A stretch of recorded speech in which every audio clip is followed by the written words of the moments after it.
Thanks to Consula Games for sponsoring today's video.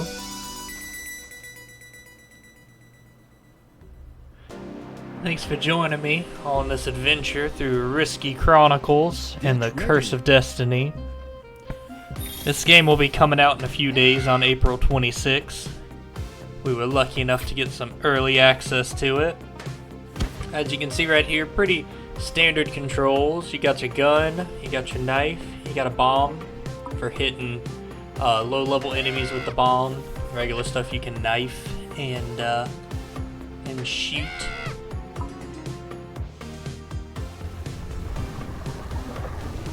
Single-player gameplay, controller support, pretty standard stuff there.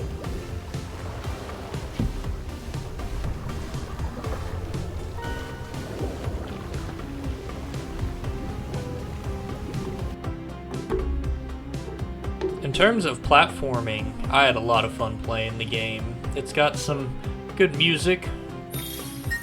Graphics are appealing. I really wish you could break those pots you see randomly around the world. The fireflies are nice. They show you where you can jump, so you're not just taking blind leaps of faith.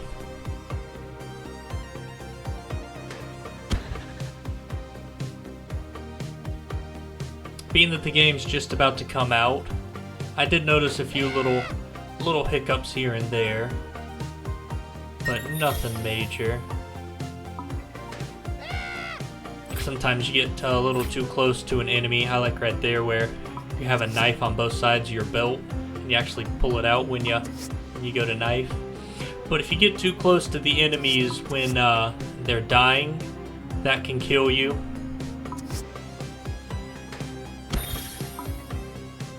Some of the hitboxes feel like they hit you from a little farther away than they should, but nothing major. Nice little homage to Indiana Jones right here.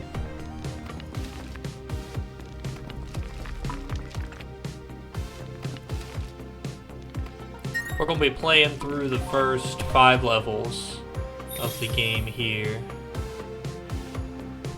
So, taking a look at a decent little chunk of the game. It's nice when you beat the level at the very beginning of it. I don't know if you noticed it, but that little swirling portal thing, if you die during the boss or you beat the level, either way, that portal shows up so you can skip straight to the end and fight the boss without having to go through the whole level again, which is a nice touch.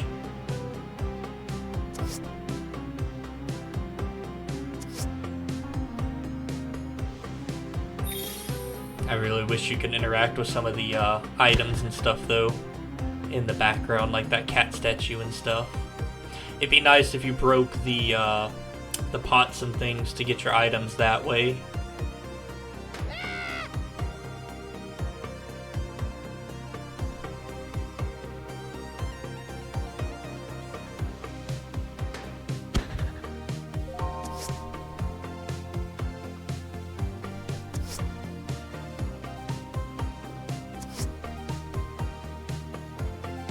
Like right there. I just want to break that pot. I want to know what secrets it holds.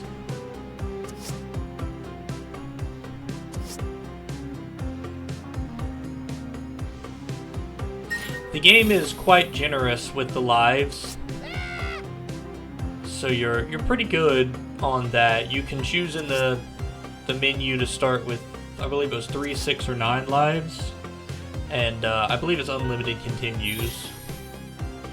Right here through trial and error, I can tell you that you want to race those boulders. If you let the boulders go down first, when they get to the bottom here, they just bump off of this vase. So, here's your little strategy guide tip.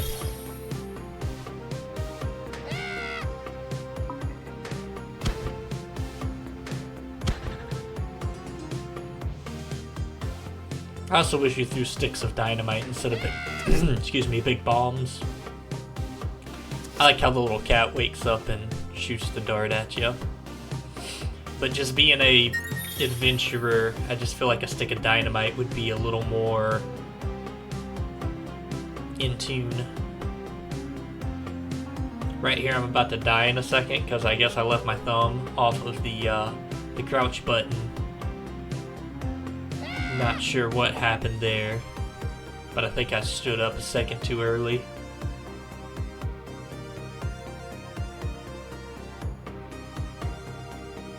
But definitely a game that I recommend checking out.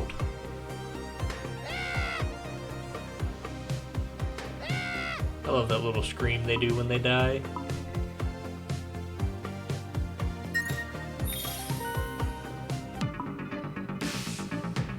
The bosses are pretty varied, pattern-based, you know, classic platforming stuff. Learn the pattern, beat the boss. When you run out of ammo, it's nice it spawns the ammo around you.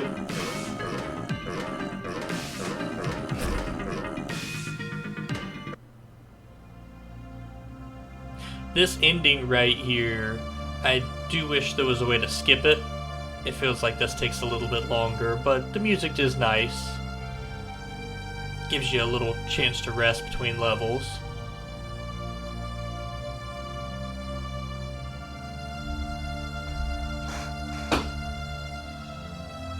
I'm gonna scooch back here. Hopefully this isn't super loud when I move the mic.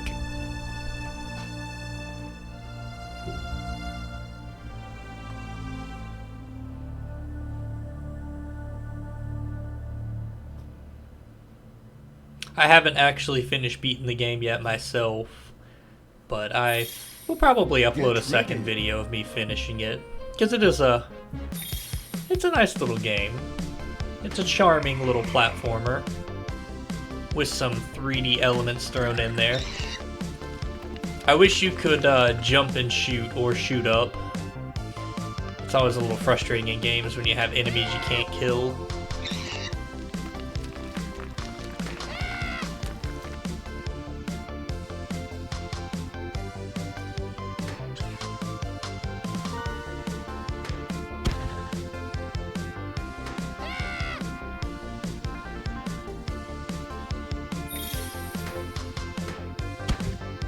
Not sure why I shot the bullet right there. I think I just hit the wrong button. I do like in this level that you can shoot most of the enemies, even though they're small to the ground.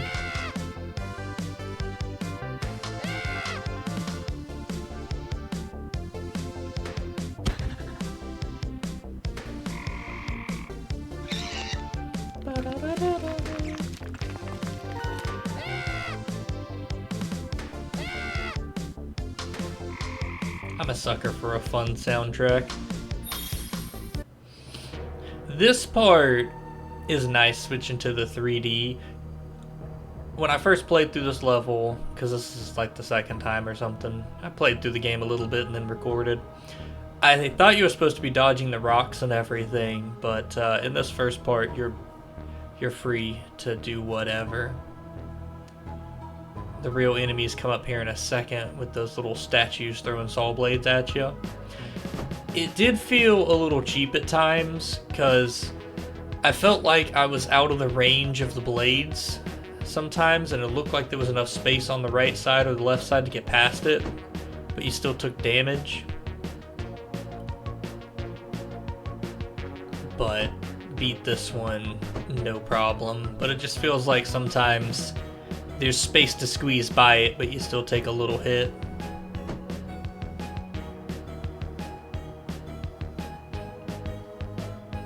But a fun little switch up from the platforming nonetheless. A nice little variety. And the gameplay is always nice.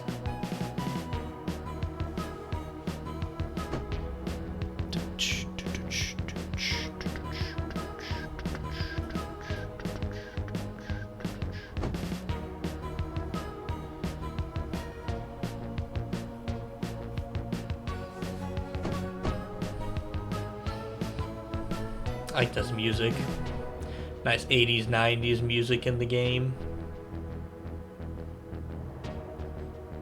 Now, I did see that the developer has made another game called, I believe it's Mission 1985, that I've also been thinking about checking out. It's in the old 16-bit style shoot 'em ups, so Akari Warrior, that kind of stuff, and it looked interesting because I like playing the older games like that, or games that are made to look in that older style.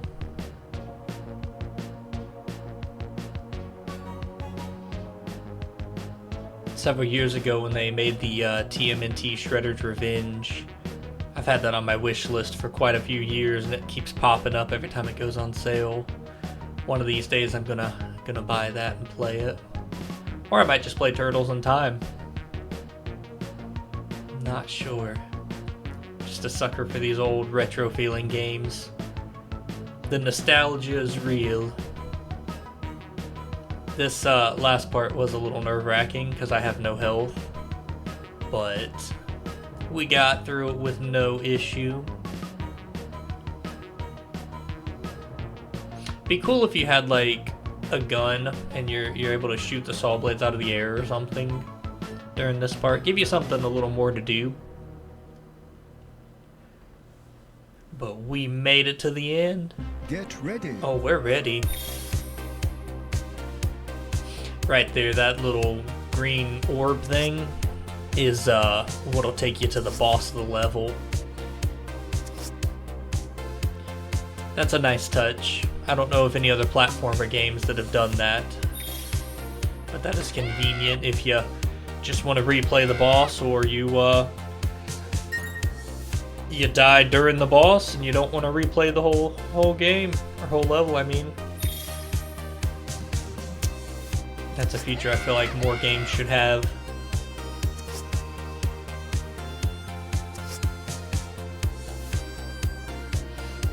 I like the jumps in this level. So right here, I was kind of showcasing later on in this level. One thing I did find out about this game is if you're crouching and you walk off a ledge, you momentarily stand up, which is a little frustrating because I did die during this level from doing that.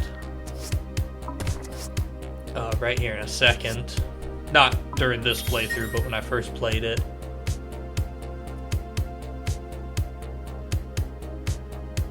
Because unfortunately you stand up right when you hit the ledge.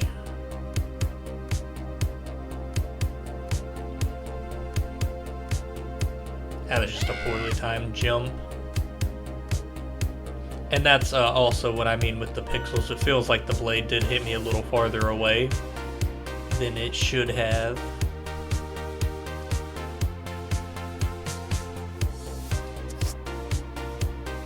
But during my first playthrough of this level, that thing that shoots the darts, I was trying to crawl underneath it. And when I crawled off the ledge, I stood up right when it was shooting the arrow, thinking I was going to crawl under the arrow and just fall down.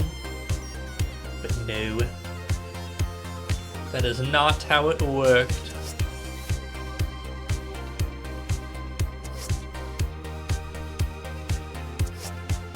Because right there I thought, I could just crawl underneath it. So just a little tip for if you play the game.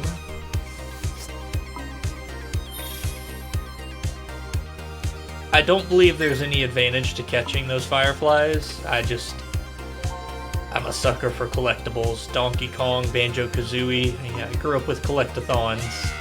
If there's an item in the game, I need to collect it.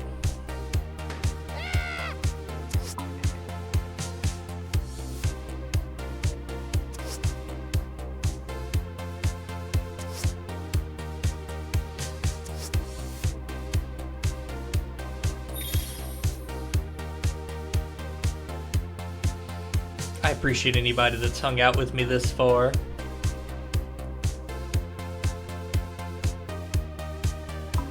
I've always loved doing these kind of early access beta testing stuff in games. It's always been one of the things I love to do, and I'm glad that I get the opportunity to play some of these games like this sometimes.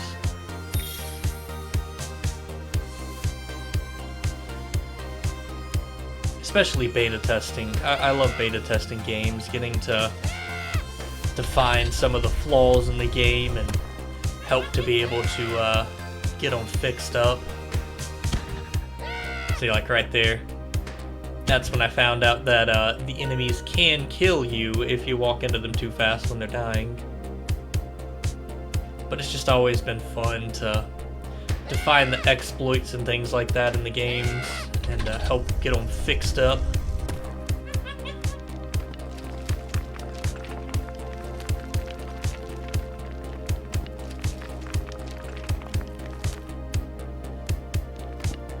I like that drum beat. Feels very 80s. Makes me want to play some Sega or some Atari or something.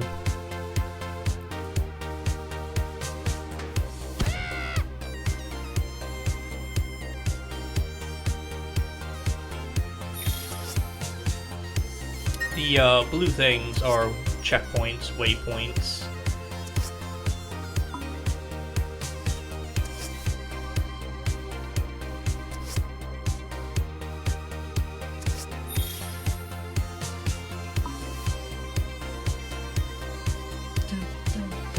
So, you can also knife those levers, which is what I did the first time I played through the game. And I discovered you can shoot them and it's so much easier.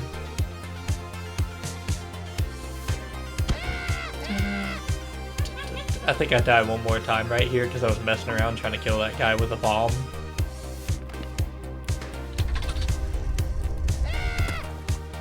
That was just me standing up too quick, I believe.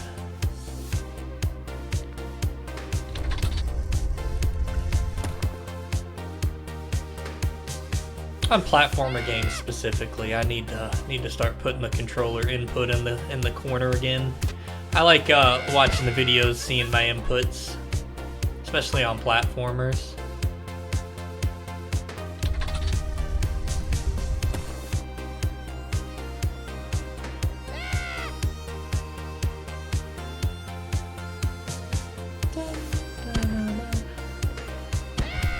I don't know why I was so insistent on killing him with a bomb. I wanted to kill him like I killed the other guy, where he came off the stair and jumped on the bomb.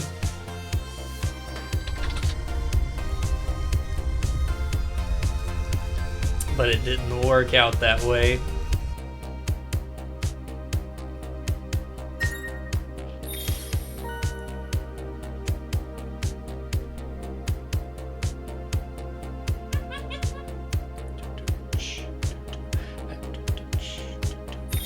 And we are at the second boss.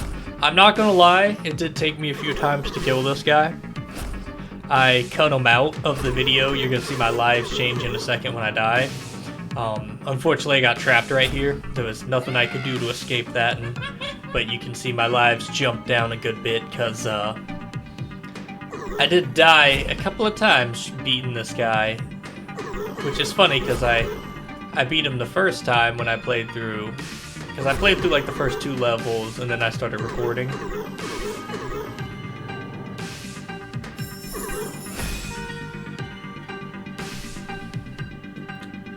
But yeah, these are nice little thought out bosses, little patterns to them.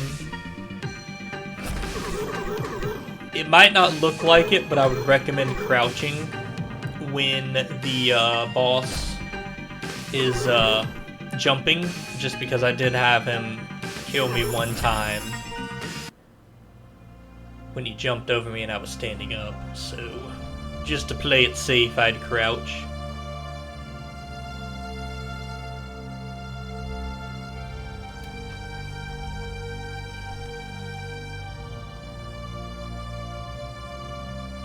I hope everyone's been having a great year so far. Almost halfway through it. That is crazy.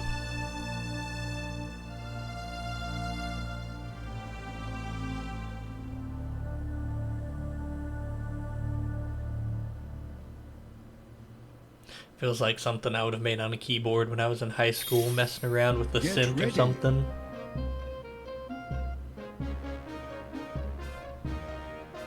Need to break out the old keyboard again.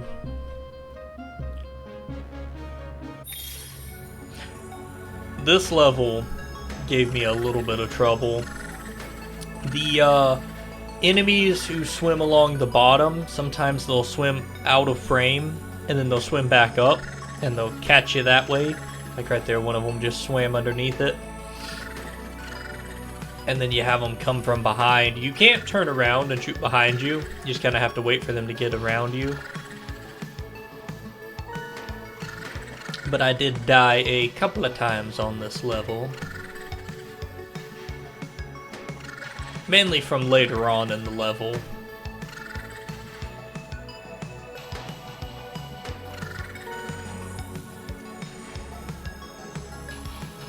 Excuse me.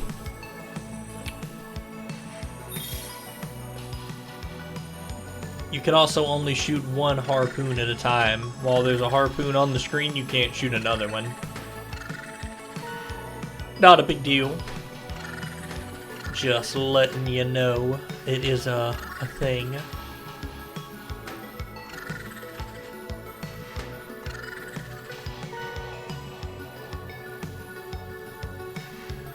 You cannot kill the big guys, unfortunately.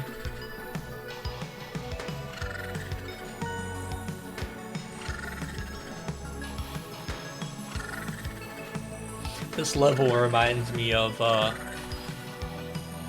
like the old PopCap games, like Insane Aquarium, just the art style and stuff with it.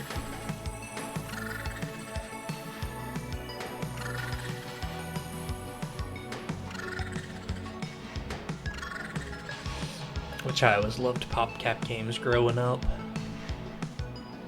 Bookworm and Zuma and Bejeweled, Insane Aquarium.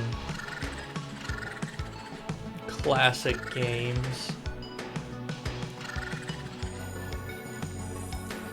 Little tentacles are a little annoying. I'd recommend hanging back to the back of the screen and not staying at the front, because you can only be about halfway through. Like right about here, I think is, yeah, that's the farthest you can go forward. I'd recommend just hanging back and waiting for the screen to catch up to you. Otherwise you'll get caught by them like that. The screen, if it hits you, will not kill you. It just pushes you forward. I did test it because I was curious if it was one of those levels where the screen kills you. But it does not.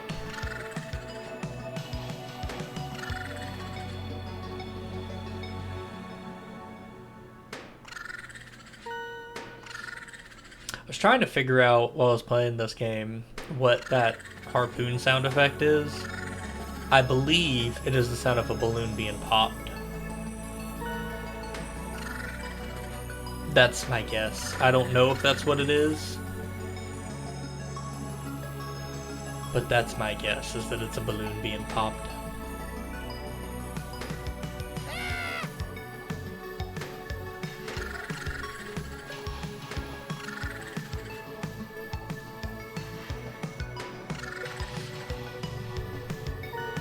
Hopefully there's an update, because it did, like I said, it does feel like sometimes the hitboxes are a little bigger, or they're a little off or something. Not a big deal for the playing, just results in a few untimely deaths. And considering the game's not even out for another like 4 days at the time of this recording. Definitely to be expected to have a hiccup or two potentially in a game.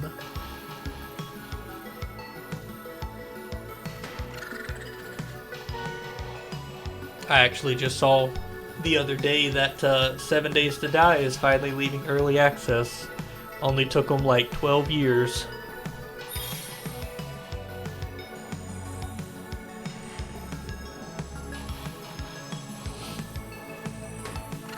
I like the character design of this boss. It kind of reminds me of like a D&D character. I was not expecting him to flick his tongue or foot or whatever that is at me. That was a surprise. That quite a funny little death right there. I wasn't expecting him to do that.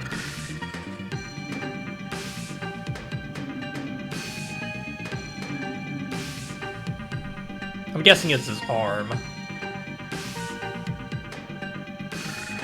What a fun little boss right here. I know it's hard to make a water level that people will enjoy.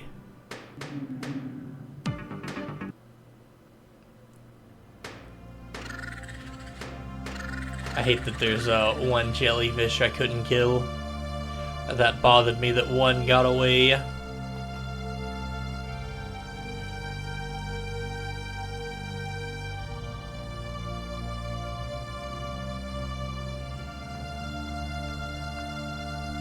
But I appreciate y'all hanging out with me, and hopefully you enjoyed the game and you give it a try. Because like I said, I'll be making a second video on me beating the game because it's a fun little one. But I hope y'all enjoy the rest of your day, and I hope to see you in the next one.